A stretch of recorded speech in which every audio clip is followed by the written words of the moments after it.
Masyarakat Persia merupakan orang-orang yang suka berpesta. Parsa dibangun bukan untuk tujuan militer. Ahli sejarah Yunani menyebut Parsa sebagai kota terkaya di bawah langit. Halo Sobat Mets, kembali lagi bersama kami di channel ini. Pada kesempatan kali ini, kita akan membahas kota kuno lainnya yang bernama Parsa, ibu kota dari Kekaisaran Persia.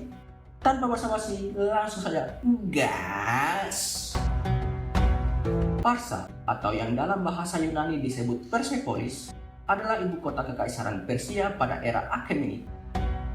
Bagi yang nggak tahu, dinasti Achaemenid dimulai dari Raja Cyrus I atau yang dikenal Cyrus the Great sekitar tahun 550 sebelum Masehi dan berakhir di era Raja Darius III sekitar tahun 330 sebelum Masehi setelah ditaklukkan oleh Alexander the Great.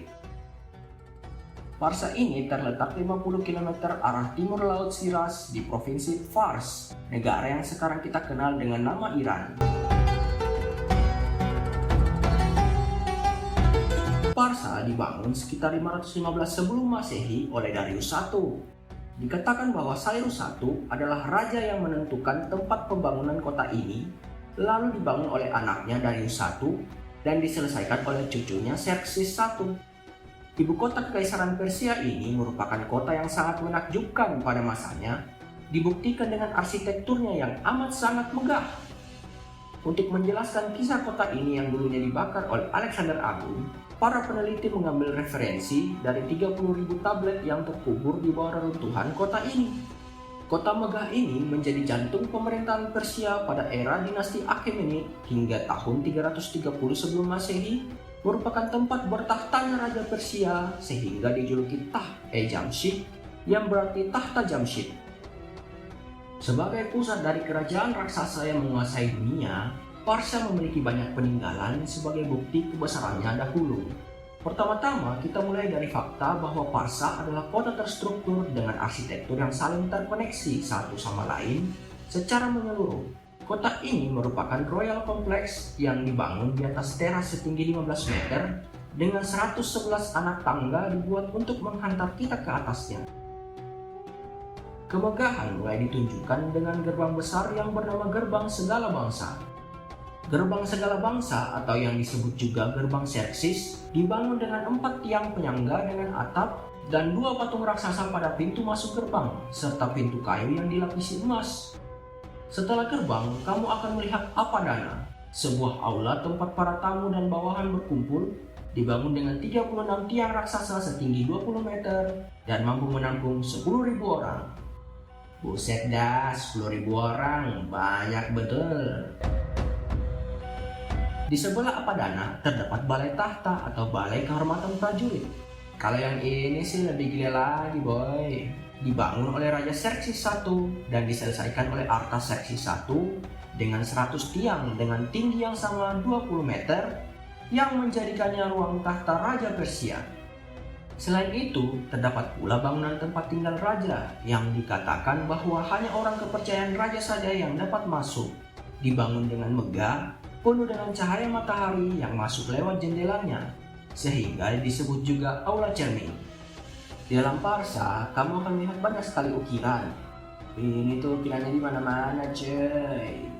Salah satu hal yang banyak menarik perhatian adalah ukiran orang-orang yang membawa persembahan ini. Melihat ukiran ini dan catatan yang tersedia, dapat diketahui bahwa mereka adalah orang-orang yang datang membawa upeti dan hadiah untuk sang raja, terutama saat festival musim semi atau yang disebut juga Vernal Equinox. Orang-orang ini datang dari Nubia di Afrika, Lydia di Turki, dan bahkan Afghanistan. Karena sebagaimana kita ketahui, wilayah Persia membentang dari Turki di barat sejauh 1.500 mil, India di timur, hingga Mesir di selatan. Dari sinilah kita dapat mengetahui bahwa Parsa dibangun bukan untuk tujuan militer, tetapi simbolis dan seremonial Persia sebagai bukti bahwa mereka telah menaklukkan dunia. Hal inilah juga yang membuat Herodotus, ahli sejarah Yunani, menyebut Parsa sebagai kota terkaya di bawah langit. Nah, buat kamu yang bertanya-tanya nih, Mi, kok nggak ada pemukimannya? Orang-orangnya kok nggak ada nih, cuma istana doang? Wait, santai dulu. Sekarang kita jelaskan tentang penduduknya nih sob. Parsa sesuai namanya yang berarti tanah Persia, sudah pasti mayoritasnya dihuni orang-orang Persia. Pembangunan pemukiman tetap merupakan hal yang tidak perlu, dikarenakan masyarakat Persia adalah orang-orang nomaden dengan rumah bongkar pasang, serta pola perpindahan ke dataran rendah saat musim dingin dan ke dataran tinggi saat musim panas. Pekerjaan mereka pada umumnya adalah beternak, berdagang, dan menjahit tenun. Masyarakat Persia sangat menghargai kemewahan. Mereka senang mengoleksi barang indah dan suka dengan kain, bahkan bisa mengukur kelas seseorang dari jumlah serta keindahan kain yang terpakai dan terpampang di tiap tenda mereka. Agama di sana adalah Zoroastrianisme yang menyembah elemen-elemen alam yakni api, air, tanah, dan langit. Serta di atas semua itu ada Ahura Mazda, dipanggil juga dewa terutama, sang sayap pelindung, dan Lord of Light. Zoroastrianisme adalah agama monoteis atau satu Tuhan dengan konsep surga neraka, malaikat iblis, dan hari penghakiman. Nilai kejujuran merupakan nilai tertinggi yang akan diberikan tempat di surga dan penghukuman bagi mereka yang berpaling dari kebajikan. Budaya jujur ini sangat dijunjung oleh masyarakat Persia bahkan saat berpesta. Dalam praktiknya, masyarakat Persia merupakan orang-orang yang suka berpesta. Saat berpesta, mereka akan banyak bersosialisasi sambil banyak mabuk dan minum wine. Yap, wine merupakan minuman favorit, Jai. Ketika mabuk, mereka akan mengatakan segala hal dengan jujur. Tentu saja karena itu merupakan nilai yang dijunjung tinggi dan hal itu sangat dihormati oleh orang-orang Yunani. Sebagai sebuah kerajaan raksasa, Persia terdiri dari berbagai etnis dan suku bangsa di luar Persia.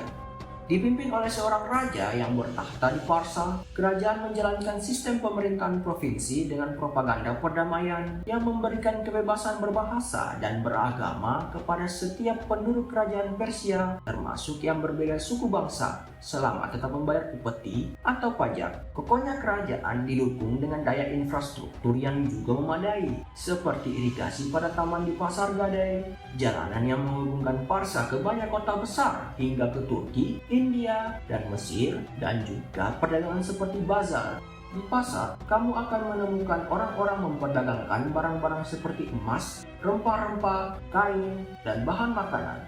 Untuk mengatur wilayahnya, Persia mengatur jaringan informasi secara efisien, tetap terhubung ke ibu kota dengan kurir super cepat. Dalam catatan Herodotus, kurir Persia merupakan kurir tercepat pada saat itu, yang ia kemukakan dengan tidak ada manusia yang melakukan perjalanan lebih cepat dari kurir Persia.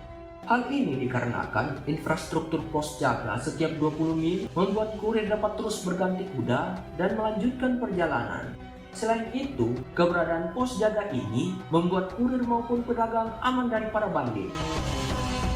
Wilayah kerajaan ini pada masa jayanya berukuran 8 juta kilometer persegi dengan jumlah penduduk pada tahun 480 sebelum Masehi, yakni masa pemerintahan Xerxes I the Great, diperkirakan berada pada angka 50 juta atau setara 44% dari penduduk dunia.